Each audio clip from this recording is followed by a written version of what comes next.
If you're trying to learn about Medicare, here are a couple concepts that be really helpful for you to understand as you go on this journey. So first of all, you're signing up for Medicare. So why is everybody talking about the Social Security Administration?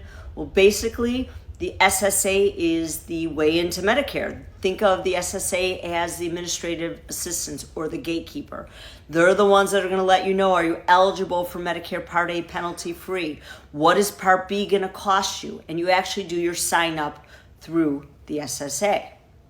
Now, when you're signing up through the SSA, if you notice up there, I only wrote Parts A and B because that's your first step.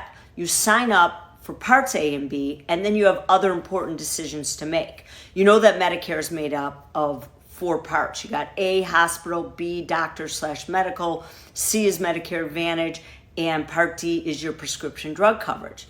So when you first sign up for Medicare with the SSA, the only thing you've done is gotten yourself into Medicare, but now you have additional steps that you have to take. Are you going to go to Medicare Part C, which is Advantage/managed care, or are you going to stay in original Medicare? Do you want prescription drug coverage? So in order to sign up for Part C or Part D, that's going to take additional steps.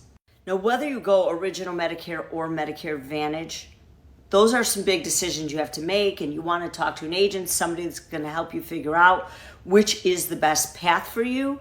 But just know that once you made that decision, you either get a Medicare supplement policy or a Medicare Advantage plan. You do not get both. And that's why it's really important to understand which is going to be the one for you.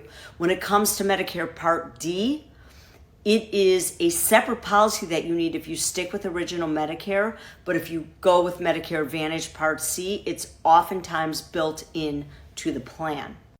Another concept you want to know when you're going through all this, a Medicare supplement plan is the exact same thing as a Medigap plan. So when you're reading it and you see these two different words, they are interchangeable. So as you approach learning about Medicare, just remember that you have 2 main paths. You have original Medicare, where you get a Medicare supplement and a Part D plan, and it's handled by the Centers for Medicare and Medicaid Services, or you leave that system, you go to Medicare Advantage, and that is managed care managed by a private insurance company.